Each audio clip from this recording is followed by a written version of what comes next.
Empezamos ya, El ¿no? terror es un género que debe estar en constante evolución.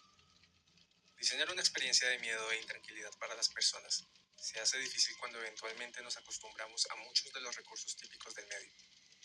Una vertiente de la evolución natural del género es el terror analógico, un subgénero nacido hace relativamente poco, No contrario a me lo da que su susto estética nos tampoco. sugiere, El terror y que analógico ni se el ha Valle hecho muy Inquietante. reconocido en plataformas como TikTok. Yo estoy roto por dentro.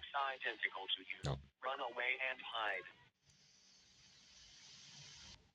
Es que está Se muy mal centra en las hecho. posibilidades otorgadas Estamos por en los metrajes 2024. encontrados Está muy mal hecho, y tío. está caracterizado por narrar historias atravesadas por mensajes crípticos y sucesos Me pongo abajo, extraños. ¿no? A partir de la emulación de formatos de video antiguos, principalmente aquellos de finales del siglo XX. El foco de este tipo de horror se centra en los sucesos, no en las personas, y el protagonista eres tú. Todo gira en torno a un acontecimiento específico que ha causado algún tipo de desorden. A ver En si empieza la contexto, marcha. no hay un Que tiempo vamos. establecido y la poca información disponible es ambigua. En conjunto, estos factores transmiten una energía siniestra, de inseguridad, reforzada por las irregularidades e imperfecciones presentes en los medios audiovisuales. ¿Recuerdas cuando eras niño o niña y veías el cierre de emisión de un canal a altas horas de la noche? Sí. Esa sensación que te producía dicha experiencia se No, yo relaciona me lo muy bien pasaba con muy el bien. Yo concepto me de reía con terror Chucky analógico. cuando era pequeño. Pedimos ayuda para localizar a Selene Delgado López, de 18 años, se Qué extravió el pesado. Pero eso no 22 es de fake abril. al final. Es innegable la influencia de películas como El proyecto de la bruja de Blair o Señales, sobre todo cierta escena que dejó a muchos niños sin dormir. Es que está muy... Claro. Así Ha como piezas envejecido muy mal. propias de la cultura del internet, como la autopsia a un supuesto Super fake. extraterrestre, Que ya salió que o era incluso los mentira. metrajes de Slenderman presentados en Marvel Hornets. Aparte de que un alien... A ver. Los productos del terror analógico podrían ser catalogados como descendientes directos de las creepypastas. Su mayor logro es involucrar a los espectadores de una manera más íntima y hasta cierto punto hacerlos parte de la narrativa que se plantea. Esto debido a que no suele haber un canon estricto y la participación de los usuarios puede mediar en el desarrollo futuro de las historias. Entre los ejemplos más destacados podemos encontrar The Walton Files, Local 58, Gemini Home Entertainment y el catálogo Mandela. Este último nos sitúa en el condado ficticio de Mandela, lugar que ha sido invadido por alternos, seres extraños que se hacen pasar por personas ya existentes, Pero eso no son pero que pueden Skinwalkers. ser Ahora identificados son gracias a alternos. rasgos físicos O es que no distinto. concuerdan del todo con aquellos pertenecientes a quienes pretenden suplantar. Estos seres son capaces de alterar los medios de información, con el claro propósito de engañar a los seres humanos. ¿Para qué?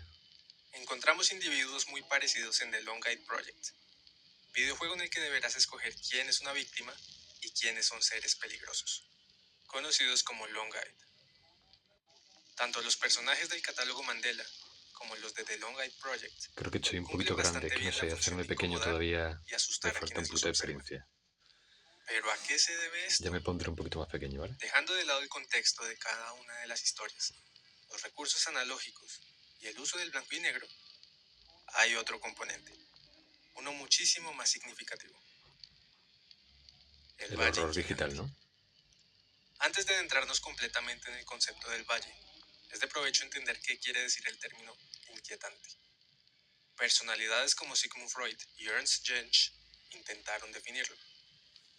Hace referencia a aquello que es familiar, algo muy conocido, visto y visto de nueva cuenta día tras día, solo que con algo diferente, algo que no encaja y que por tanto te incomoda. Posee las características de familiar y desconocido de manera simultánea, resultando en algo de baja credibilidad que puede llegar a ser grotesco. Podría considerarse como un engaño, algo que debería permanecer en secreto a causa de su naturaleza ominosa. Lo conocido, convertido en algo extraño y desagradable. En 1970, Masahiro Mori, profesor de robótica, escribe un ensayo para la revista Energy, en el que expone por primera vez el concepto del baño inquietante. En su hipótesis, Mori explica que a medida que un robot se acerca más a una apariencia con rasgos propios de los seres A mí humanos, no me pasa eso. nuestra respuesta ante este será cada vez más positiva. Pero que llegado a un punto en el que la semejanza del robot con un ser humano es muy alta, sin llegar a ser Es exacta, como si los sentimientos generales Es como si la película de, habéis visto, de Joaquin Phoenix, ¿cuál es? No, de Joaquin Phoenix, de Ryan Gosling, que tiene de novia una muñeca. Es como si esa película fuera de terror, ¿a que no? Pues ya está, yo qué sé, una En nosotros tontería. serán de apatía y repulsión. Se acaban de inventar Aunque en principio el un ensayo no creepypasta, recibió mucha atención, pero con el tiempo se demostraría que de aquello que baja se calidad. exponía era más palpable de lo que se pensaba, tanto en la interacción de humanos y robots como en la creación de gráficos animados. Tintín, Cats, Marte necesita mamás y el Rey Escorpión son solo Eso algunos de los antes no muchos daba referentes susto, que se pueden eso ni encontrar a antes ni este ahora. respecto. Está mal hecho y ya está. Malos gráficos y punto. Tomemos como ejemplo a Los Increíbles y El Expreso Polar. En los dos casos hablamos de películas animadas cuyos protagonistas indiscutiblemente se basan en la apariencia de seres humanos. Mientras que en Los Increíbles nos encontramos con personajes En la de Polar Express, para su época estaba muy bien hecho. Nada de vaya inquietante, ¿eh? Estaba muy bien hecho. Para su época. carismáticos y entrañables, con rostros agradables a la vista y movimientos coherentes con sus fisonomías. En El Expreso Polar tenemos imitaciones de seres humanos traídas desde las profundidades del mismísimo Averno. Esto se Joder, explica del claramente según Averno, la tío. hipótesis propuesta por Mori. Los personajes de Los Increíbles están construidos a partir de rasgos propios de los humanos, pero son Claro. rasgos que se presentan de forma estilizada. No intentan emular por completo la figura ni el rostro humano.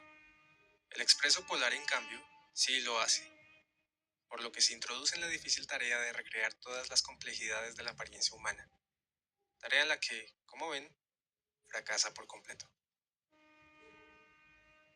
Noten que al dotar a un robot de rasgos humanos, empieza a volverse más simpático, se vuelve más reconocible y toma algo de vida. Pero por supuesto, esto encuentra su límite cuando se acerca demasiado a un ser humano en todo su esplendor. He ahí el problema de apuntar al hiperrealismo en la animación y la creación de robots humanoides. Cuando el grado de similitud es tan alto, se vuelve en extremo sencillo encontrar las diferencias, por pequeñas que éstas sean. A ver, es como si te diera miedo ir a un museo de cera. Sí, hay museos de cera que los muñecos están muy mal hechos, pero no te entra un valle inquietante. No sé. Muy complicado conseguir engañar al ojo humano. El efecto del valle inquietante se ve potenciado cuando se involucra al movimiento, pues esta es otra Bueno, variable que no se logra con controlar por movimiento. completo. Entendemos Y que la está tan sensación de mal hecho incomodidad se que genera a tampoco te partir de la da, no falta de sé. exactitud en la replicación de rasgos humanos cuando el individuo en cuestión ha alcanzado un nivel de fidelidad muy alto. Pero ¿por Ni qué siquiera nos es realista. asustaríamos al ver individuos similares a Que nosotros? va, que va. Incluso Es que aunque se sean diferencia de imperfectos, lejos, tío. el hecho de que se asemejen a nuestro físico debería hacer que forjásemos lazos de empatía con mayor facilidad, ¿no? O sea, si tienes un amigo que se parece a ese, aléjate. Bueno, hay varias hipótesis al respecto.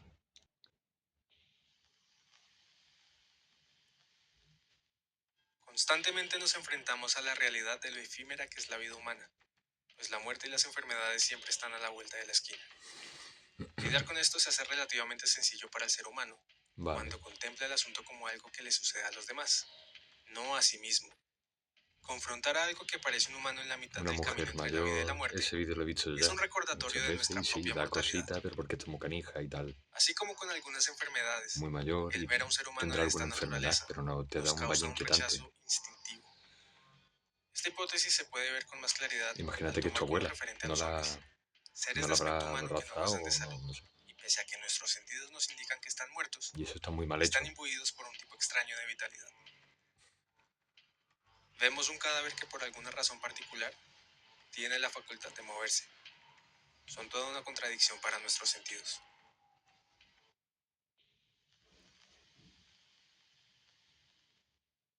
Nos invade un sentimiento negativo cuando intentamos explicar algo a través de la razón y nos es imposible.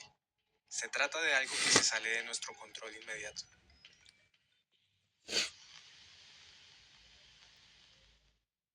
Hay cuestiones propias de algunas religiones que nos pueden indicar que un ser de las condiciones ya descritas alberga maldad en su interior y tiene el propósito de engañarnos. La Por serie un esa lado que era más mucha humano, historia por distintos directores, simplemente nos sitúa en un muy debate que mala. cuestiona nuestra condición y su autenticidad. ¿Acaso nos reconocemos en estos seres? ¿Somos, al igual que ellos, constructos simples sin alma? Nadie se parece a eso, no. Eso fue un maniquí, la Esta es una cabeza de de un las maniquí. hipótesis con más fuerza. Siempre van a existir ciertas expectativas sobre la apariencia y expresividad que un ser humano, en condiciones normales y gozando de buena salud, debe tener. Somos expertos en leernos a nosotros mismos. Nadie se extraña cuando el día llega a su fin y el sol ya no se encuentra a la vista. Son procesos que el ser humano ha interiorizado Yo plenamente. eso creo que era un baño japonés. Sucede lo mismo con las personas. Incluso aunque sea a un nivel subconsciente, reconocemos bien cómo se debería ver cuando una persona sonríe, o cuando está sorprendida, o la fluidez con la que lleva a cabo un movimiento tan simple como un giro de cabeza. Cualquier cosa que se desvíe de la ruta que tenemos planeada en la mente será detectada por nuestros sentidos. Y como en la gran mayoría de casos, todo aquello que resulta desconocido suele ser asociado con peligro y hostilidad. A ver, si Identificar a una si mola potencial más. pareja con buena salud es vital para la supervivencia de la especie. De manera instintiva, se busca un compañero o compañera evitando todo tipo de defectos, asegurando buenas condiciones de salud y fertilidad. Por lo que un individuo que cayese en el valle definitivamente no calificaría como una buena opción. En una primera instancia, no se reconocería al robot como un robot, sino como una pareja no apta. Asimismo, en los comienzos de la historia humana, podía funcionar como una manera de... Es que para mí no parecen tan humanos, no sé. Por lo menos lo que sale. No me parece tan humano. A lo mejor lo que me pasa a mí eso, no sé. Vosotros diréis. evitar la reproducción con otras especies de homínidos, que aunque parecidas, no compartían todos nuestros rasgos.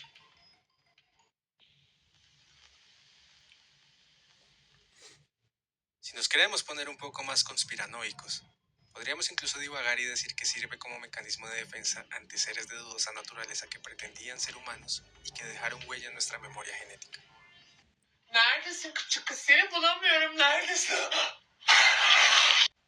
Todas las anteriores son posibles explicaciones frente al fenómeno, pero en resumen, podemos decir que se trata de sujetos. Bueno, cuando empiezan a salir cosas así de marioneta y todo el rollo, nosotros en España teníamos los guiñoles, y yo lo vi de pequeño, y eso sí daba un poquito más de mal rollo. Pero ya cuando te hace un poquito más mayor, pues no, pasa un kilo. Curiosos que constituyen un engaño frente a lo que significa ser un humano y que de acuerdo con esa lógica nos causan incomodidad, asco e incluso terror. No nos gustan los impostores. Tras entender un poco este tema no es difícil ver por qué la presencia de los doppelganger podía ser interpretada como un Es que no augurio de parece peligro humano. o Es muerte. que La empatía juega un papel fundamental en este asunto y para comprenderla podemos empezar remitiéndonos al canal más directo bueno, hacia eso es ella, CGI. el rostro. Es a través de las caras de las personas que conseguimos una mirada rápida, una percepción general de lo que son. Hablamos de la interfaz más directa de los seres vivos. Como ya lo he mencionado, somos expertos leyendo nuestros rostros, pues en ellos es que hallamos significado e identidad. Cada microexpresión, cada gesto y cada movimiento, por sutil que aparenten ser, juegan un papel vital en la expresividad de los seres humanos y, en consecuencia, se vuelven fundamentales al momento de ejercer juicios morales, Me veo un poco raro, de decidir si ¿verdad? alguien nos genera confianza o no. Incluso, hay quienes confían en el estudio de rasgos faciales y el tipo de comportamientos a los que tienden a ser asociados. Esto es algo claro para rostros naturales. La dinámica se altera por completo cuando hablamos de rostros de origen misterioso.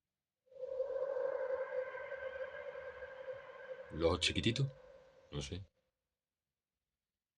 O mejor dicho, de procedencia antinatural. ¿Ve? Eso no te puede dar vaya Hay inquietante ciertas porque no se parece en condiciones nada que a un siempre humano. tenemos en cuenta al contemplar un rostro de naturaleza humana. Una de las principales es el hecho de estar atado a un cuerpo. Cuando un rostro existe de manera independiente, empieza a desnaturalizarse. ¿Mm? Esto por sí solo no es considerado como algo negativo en todas las ocasiones. Las personas tienden a asignarle un carácter milagroso o místico a rostros que se producen de manera espontánea, o que son atribuidos a productos y consecuencias de la acción divina. Tienen una condición de autenticidad y veracidad que resulta inalcanzable para la mano del hombre. Las caras de Belmes y las imágenes aquiropoetas son buenos casos que ilustran esta condición.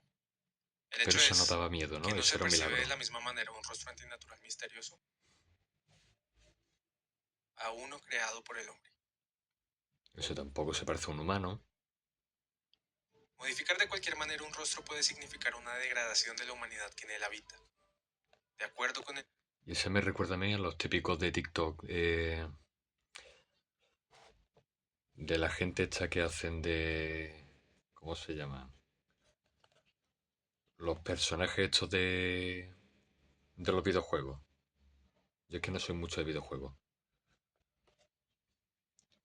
Que hacen tontería como si fuera un videojuego. Lo nivel de mismo. alteración y aspectos socioculturales, éticos y morales, dicha degradación será menor o mayor. Lo anterior quiere decir básicamente que desde modificaciones tan comunes como el maquillaje hasta aquellas un poco más complejas, como los tatuajes o la cirugía plástica, es posible evidenciar procesos de desnaturalización.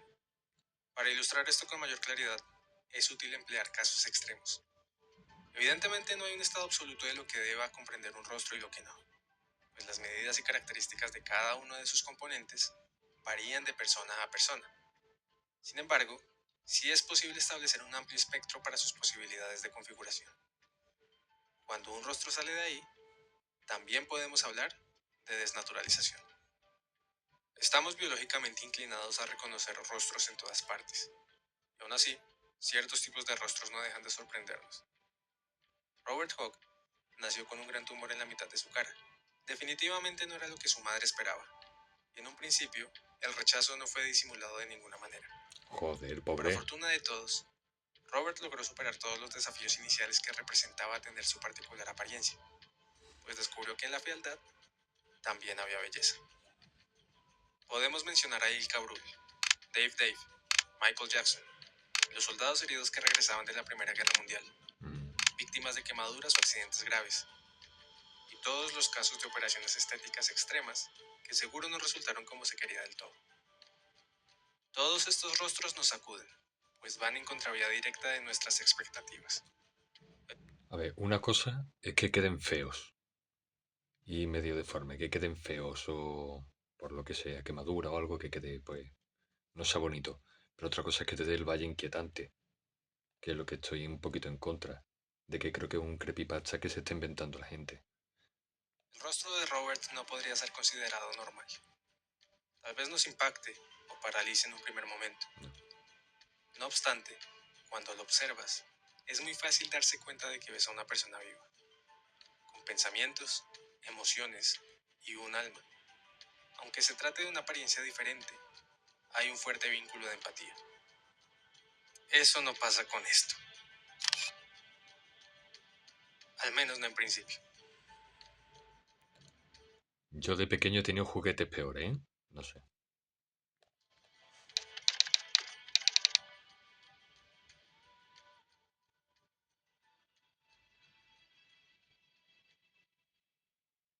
Con estos seres, nos cuesta mucho Esos son un identificar una palumpa. intencionalidad. Todo queda en el terreno de la incertidumbre. Se vuelve algo tan confuso que pasamos de ver robots con apariencia humana a posibles humanos con Animatrónicos, apariencia de ¿no? robot. A todas luces no cumplen satisfactoriamente con los requisitos para ser humanos, siendo relegados a una naturaleza liminal. Un estudio liderado por Aisha Sagan de la Universidad de California tenía el fin de determinar qué efectos se producían en el cerebro de las personas al ser expuestas a estímulos provenientes de diferentes tipos de sujetos. Para el experimento, se contaba con tres: un Muy androide, poca gente. un Solo robot 3. y un humano.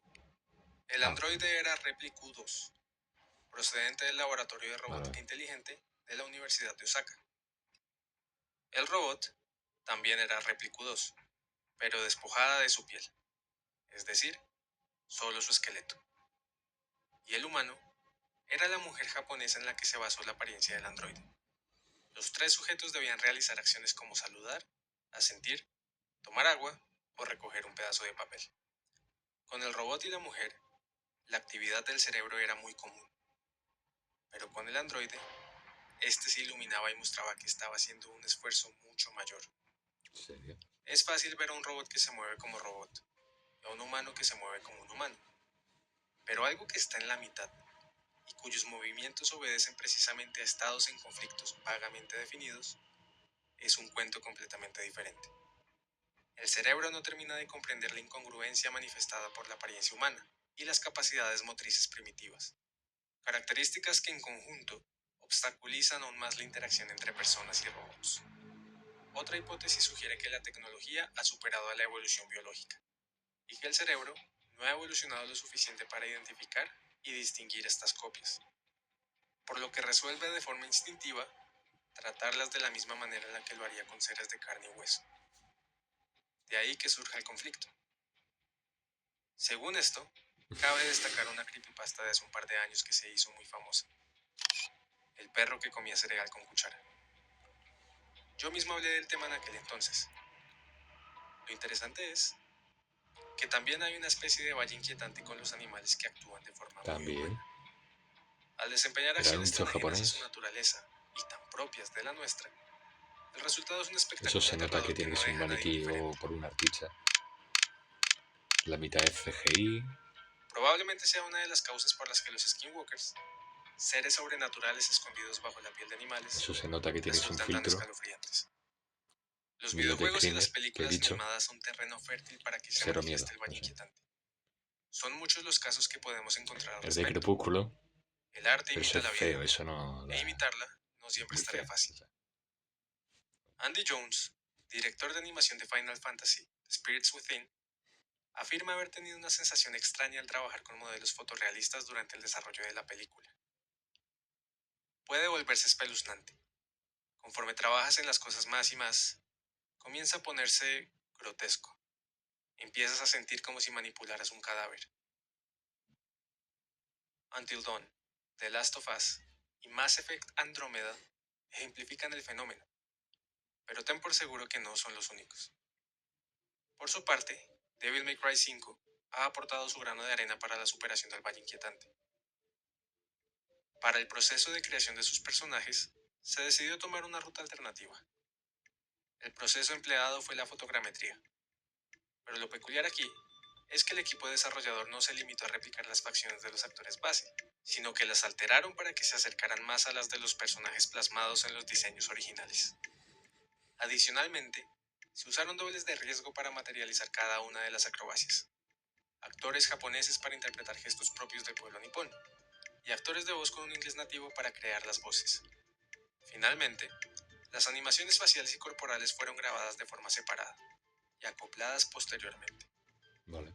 Todo lo anterior toma cuerpo en un resultado impresionante, que guarda parecido con la realidad y al mismo tiempo entrega su toque de identidad. Aun cuando se debe reconocer la magnitud y calidad del trabajo realizado, con todo y el virtuosismo técnico, escapar de este abismo se hace muy difícil. Ejemplos que resultan más satisfactorios para enseñar cómo superar este obstáculo son Thanos, los Na'vi de Avatar e incluso Alita. Todos tienen en común una cosa: a pesar de basarse en nuestra apariencia, sus rasgos son modificados lo suficiente como para no ser reconocidos como seres humanos. También existe la preferencia por no alcanzar niveles tan altos de realismo, con el fin de ahorrarse dolores de cabeza con todo este asunto. A pesar de que los ejemplos más fuertes del valle inquietante son encontrados en medios como la animación y los videojuegos, el fenómeno no se limita a estos campos. El arte se ha sabido nutrir bastante bien de esta disonancia cognitiva. Gillian Wearing, Leonardo Selvaggio, Michael Nayar, Dwayne Hanson, Máscaras, Sam Jinx lentillas, y Ron peluca. Mock son algunos testigos de esto. Si hablamos de arte e O sea, inteligencia artificial, la cosa de se primera enreda ya lo aún pilla. más. Lo que es. En una realidad en la que es tan sencillo alterar mi voz, de changer la langue dans laquelle je parle, Incluso darle forma corpórea a esa identidad virtual que acaba de formarse, se pone en duda la seguridad de la creatividad. Y una vez más, nos enfrentamos a la misma teoría: el valle inquietante. Videos, imágenes fotorrealistas, deepfakes, obras de arte generadas a través de algoritmos de libre acceso, etc. Mil y una maneras de ampliar los límites de nuestro contexto. Ada, definida como la primera robot artista humanoide ultra realista, es la mezcla de todo lo discutido en este video. Tiene cámaras por ojos, un modelo avanzado de lenguaje, y toma inspiración de su entorno a través de respuestas algorítmicas para poder componer sus obras. No es humana, pero pareciese que pensara y plasmara el arte justo como lo haría cualquiera de nosotros. Pero que está programada, ¿no? Fue lo suficientemente singular como para que autoridades egipcias la arrestaran bajo la sospecha de ser una espía. Joder, tío. Qué Quienes han parano podido ya. estar cerca del androide mencionan que después de pasar cierto tiempo a su lado, comienzan a considerarla una persona más. Hasta un CASA, perro o un gato. acrónimo para las computadoras son actores sociales, es un paradigma que explica cómo los humanos emplean las mismas dinámicas sociales en relación con robots y computadoras, cuyos atributos recuerdan a los nuestros. Para ello ni siquiera es necesario que los robots cuenten con un rostro. Como lo ilustra la curva, mucho antes de caer en el valle, hay empatía por los sujetos. Can't Help Myself es una obra de arte del 2016, producto de los artistas Sun Yuan y Peng Yu, y protagonizada por un brazo mecánico que repite una tarea sin fin: contener un líquido parecido a la sangre. Tras 3 años de funcionamiento, los movimientos del brazo se habían ralentizado considerablemente, su cuerpo se había oxidado y el líquido con el que tanto interactuaba lo había manchado. Aún siendo solo un brazo mecánico, los espectadores de la obra no podían dejar de sentir tristeza y lástima, al ver cómo la labor interminable que realizaba lo había consumido casi por completo. Al igual que Dante, Eida no existe, y sin embargo, es real. La interacción prolongada con seres como esta Está muy pintoresca mal androide hecho, ¿eh? conlleva ciertos riesgos, principalmente relacionados con la salud mental, manipulación psicológica, difuminación de la línea entre realidad y ficción, y deshumanización. No ayuda para nada el hecho de que haya expertos alarmando a la comunidad sobre el potencial riesgo que las IAs Se han representan. aburrido. Madre mía. Las imágenes ya no son retratos fidedignos de nuestro entorno. En la era de hiperrealidad en la que vivimos, hasta lo verdaderamente real puede parecernos falso. Es parte de lo que tiene estar expuestos a tantos estímulos todo el tiempo. Es muy fácil crear y desarrollar a alguien, sin que haya realmente alguien ahí dentro. Si antes era un juego de niños engañar a las personas, no No lo hace hace falta cualquiera. imaginar todas las posibilidades que existen ahora. ¿Acaso estamos presenciando la evolución de nuestros nuevos compañeros? ¿Terminaremos adaptándonos a todos estos cambios que nos traen los robots humanoides en materia de tecnología? Solo el tiempo lo dirá. Después de todo, si llegan al punto de igualar nuestros procesos de pensamiento y acción, puede que ni la carne, ni los huesos, ni siquiera la sangre, sean aspectos suficientes para diferenciarnos. La hipótesis del valle inquietante cuenta con detractores, que resaltan un fuerte factor de subjetividad en torno a ella. Y pese a Mejor esto, hecho. cada vez más personas la toman en cuenta. El terror y el horror han sabido aprovecharlo bastante bien. El catálogo Mandela no fue el primer producto en explotar este recurso. Tan solo manteniéndonos en la superficie del Internet, se presentan personajes como el inexpresivo, o Momo. Y sí, incluso la Yuwoki. Parece que el terror siempre termina recurriendo a componentes primitivos de nuestro ser, mezclados o no con los avances de nuestra sociedad. Tal vez el valle inquietante no sea real para algunos, pero los rostros que se forman en la oscuridad al mirarnos al espejo, o las creaciones pesadillescas de aquellos con el síndrome de Charles Bonnet, sí que lo son. Curiosamente, sus lógicas son similares. Tras cada esfuerzo, la posibilidad de superar este fenómeno al fin se hace más y más real. Entre tanto, seguiremos con la incertidumbre a flor de piel. Si el video te gustó, te agradecería mucho un like. Puedes suscribirte. Bueno, jungla. Si creéis también vosotros en que el Valle Inquietante es un poquito el creepypasta de ahora, me lo dejáis en los comentarios, ¿vale? Eso es, por aquí. Un abrazo muy fuerte y hasta luego, jungla.